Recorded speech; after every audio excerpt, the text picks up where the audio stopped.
দেখা যাক আমরা ইমেজ নিয়ে কিছু কাজ শিখি। আমরা আমাদের ওয়ার্কশিটে বর্তমান যে ইমেজটি দেখতে পাচ্ছি সেই ইমেজের কিছু আমরা ইচ্ছে করলে ভেরিয়েশন তৈরি করতে পারি। ধরা যাক আমাদের যে ইমেজ মেনু রয়েছে এখানে যদি আমরা অ্যাডজাস্টে যাই আমরা বেশ কয়েকটি অপশন দেখতে পাবো। তার মধ্যে level, auto contrast, curve, colour balance, brightness, contrast, hue, saturation, এই ধরনের অনেক অনেক অপশন রয়েছে। আমরা ইচ্ছে করলে এই অপশনগুলোর মাধ্যমে বেস করে আমরা আমাদের ইমেজের অনেক ধরনের পরিবর্তন আনতে পারি।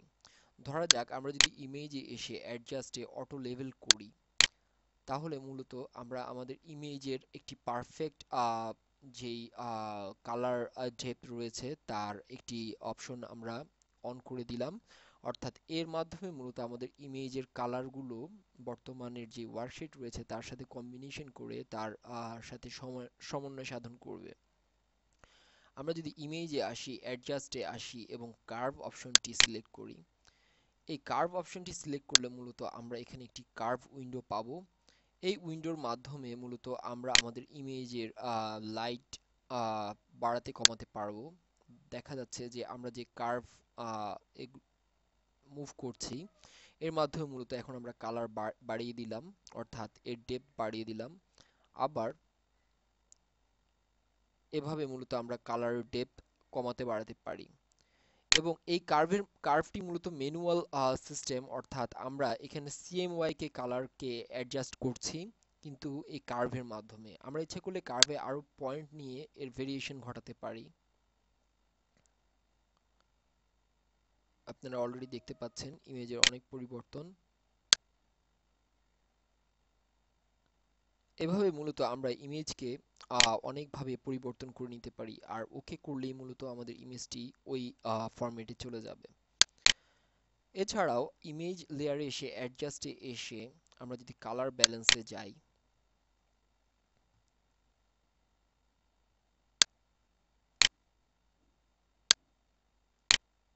আমাদের কালার ব্যালেন্সের যে উইন্ডোটি ওপেন হয়েছে তা মূলত এখানে রয়েছে।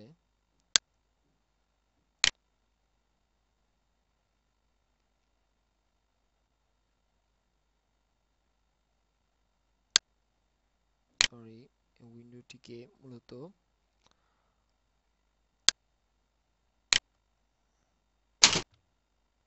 আবারও আমরা যাই ইমেজে, অ্যাডজাস্ট, কালার ব্যালেন্স। আমরা এখান থেকে এই উইন্ডোটি থেকে মূলত সায়ান বা রেডের পার্সেন্টেজ বাড়িয়ে কমিয়ে দিতে পারি। আপনারা দেখতে পাচ্ছেন ইমেজে অলরেডি একটি পরিবর্তন আসছে। ধরা যাক আমরা গ্রিনের পার্সেন্টেজ বাড়িয়ে দিলাম বা মেজেন্ডার পার্সেন্টেজ। এভাবে মূলত আমরা ইমেজকে বিভিন্ন ক্ষেত্রে বিভিন্ন সময় আমাদের প্রয়োজন মতো এডিট করে নিতে পারি। এবার আসুন দেখা যাক যে আমাদের টুল বার থেকে আমরা কিভাবে ইমেজকে কন্ট্রোল করতে পারি।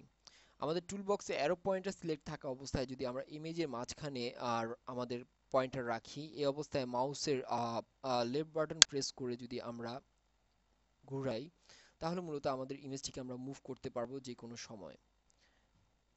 আবার যদি আমরা কন্ট্রোল জেড দেই তাহলে আমাদের ইমেজটি পূর্ববর্তী অবস্থানে চলে যাবে। এবার এখান থেকে যে এলিপস মার্কার রয়েছে এই এলিপস মার্কারের রেক্ট্যাঙ্গেল মার্কার টুল সিলেক্ট করে ইচ্ছা করলে আমরা ইমেজের একটি নির্দিষ্ট অংশ সিলেক্ট করতে পারি। এই অবস্থায় যদি আমরা মাঝখানে এসে ঘুরাই তাহলে মূলত আমাদের রেক্ট্যাঙ্গুলার পজিশন আমরা চেঞ্জ করতে পারবো। আর যদি বাইরে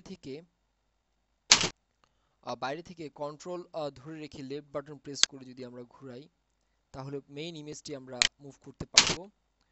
আর যদি আমরা মাঝখানে থাকা অবস্থায় রেক্ট্যাঙ্গুলারের মাঝখানে থাকা অবস্থায় কন্ট্রোল প্রেস করি এবং এবার যদি ঘুরাই তাহলে আমরা মূলত ইমেজটিকে ক্রপ করে কেটে নিতে পারবো মাঝখান থেকে। কন্ট্রোল জেড দেই। এবার যদি মাঝখানে থাকা অবস্থায় আমরা অল্টার প্রেস করি তাহলে রেক্ট্যাঙ্গুলার যে টুলটি রয়েছে তার থেকে আমরা মাইনাস করতে পারবো। অর্থাৎ বর্তমানে আমাদের শুধু এই বর্ডারের অংশটুকুই ইমেজে সিলেক্টেড রয়েছে। আমরা যদি আবারও এই বর্ডারের মাঝামাঝি থাকা অবস্থায় কন্ট্রোল প্রেস করি তাহলে আমরা দেখতে পাচ্ছি যে আমাদের কাচির যে পয়েন্টারটি রয়েছে অর্থাৎ ক্রপিং পয়েন্টার সেটি আসলো। এই অবস্থায় যদি আমরা টেনে আনি তাহলে আমরা ইমেজটিকে এভাবে কেটে নিতে পারবো। এবার যদি মাঝ বরাবর থাকা অবস্থায় কন্ট্রোল প্রেস করি, তাহলে আমরা দেখতে পাচ্ছি শুধু মেইন ইমেজটিকে আমরা মুভ করাতে পাচ্ছি। আবার যদি অল্টার দিয়ে আবার যদি ক্রপ করি আর শিফট প্রেস করলে মূলত আমরা প্লাস করতে পারবো আমাদের সিলেকশন। এভাবে ডিফারেন্ট ডিফারেন্ট ওয়েতে আমরা ইমেজকে ডিফাইন করে, সিলেকশন বারে ডিফাইন করে আমাদের প্রয়োজনীয় কাজ আমরা করতে পারবো। কন্ট্রোল জেড দিলে মূলত আমাদের কাজগুলো ব্যাক হবে, আর কন্ট্রোল ডি দিলে আমাদের এই মার্কার পয়েন্টটি চলে যাবে। আবারও মনে রাখি, আমরা রেক্ট্যাঙ্গুলার আনলাম, কন্ট্রোল ডি দিয়ে মূলত আমাদের মার্কার পয়েন্টার আমরা তুলে ফেলতে পারি।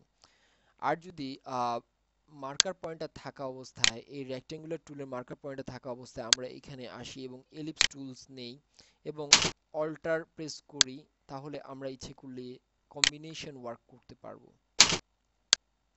আমরা আমাদের ইমেজটিকে একটি ডিফারেন্ট ওয়েতে কেটে নিলাম। এভাবে মূলত আমরা আমাদের টুলসটিকে ইউজ করতে পারি। কন্ট্রোল ডি দিয়ে আমরা মূলত আমাদের মার্কার তুলে দিতে পারি। এবার আসুন দেখা যাক, এখানে আরো বিভিন্ন মার্কার রয়েছে, যেমন ল্যাসো টুল রয়েছে। ল্যাসো টুল দিয়ে মূলত আমরা ফ্রি হ্যান্ডে আমাদের এই মার্কিং তৈরি করতে পারি। আমরা দেখলাম ল্যাসো টুলের কাজ, এটি মূলত ফ্রি হ্যান্ড ওয়ার্ক। আবার ল্যাসো টুল ছাড়াও আরো পলিগনাল ল্যাসো টুল রয়েছে, এটি দিয়ে মূলত আমরা ডিফাইন করে করে তুলতে পারি। ধরা যাক আমরা এই গাড়িটিকে শুধু এই অংশটুকু থেকে কেটে নিতে চাই, তখন আমরা কি করব? তখন আমরা মূলত এই পলিগনাল যে রেক্ট্যাঙ্গুলার মার্কার রয়েছে তা দিয়ে মূলত আমরা আমাদের গাড়িটির শেপ ওয়াইজ আমরা কেটে নিতে পারবো। আমরা একটু সতর্কতার সাথে করলেই মূলত এই কাজটি খুব ইজিলি আমরা করে নিতে পারবো।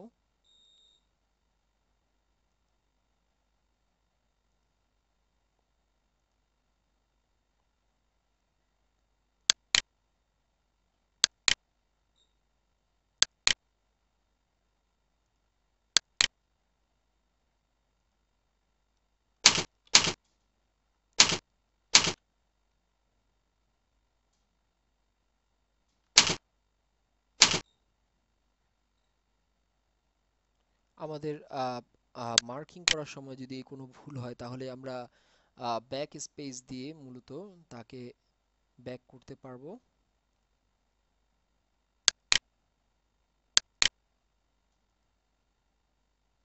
আমি একটু তাড়াতাড়ি করে করছি জিনিসটিকে, যা বোধগম্য করার জন্য।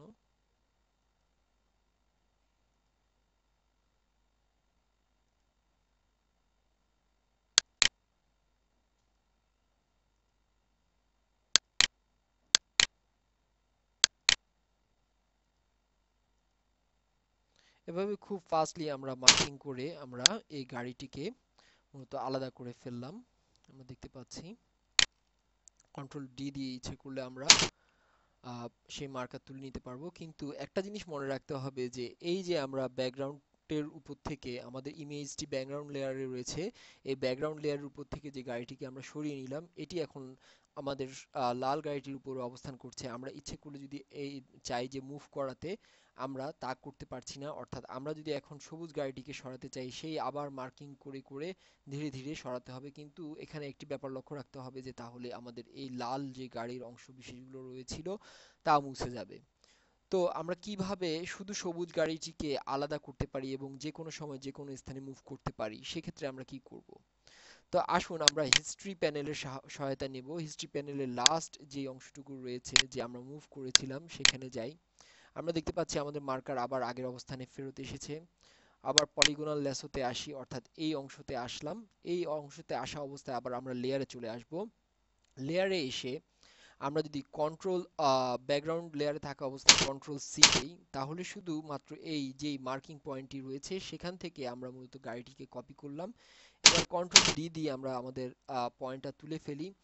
আর কন্ট্রোল ভি অর্থাৎ পেস্ট দিলে মূলত আমরা গাড়িটিকে আলাদাভাবে পাবো এবং আরেকটি আলাদা গাড়ি পাবো আলাদা লেয়ারে।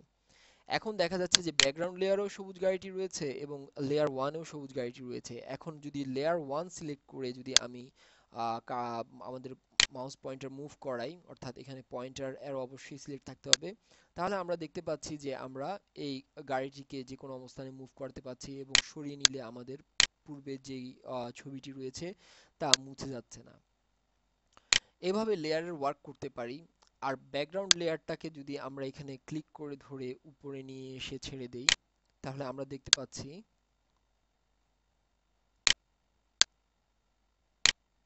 ও সরি, যে ব্যাকগ্রাউন্ড লেয়ার সবসময় নিচে থাকবে, এটি অবস্থান করবে নিচে। আমরা যদি আরো একটি লেয়ার নেই, দেখা যাক, এই লেয়ার 2 কে আমরা ইচ্ছা করলে উপরে অবস্থান করাতে পারবো, অর্থাৎ মুভ করাতে পারবো, বাট ব্যাকগ্রাউন্ড লেয়ারটি সবসময় নিচে থাকবে।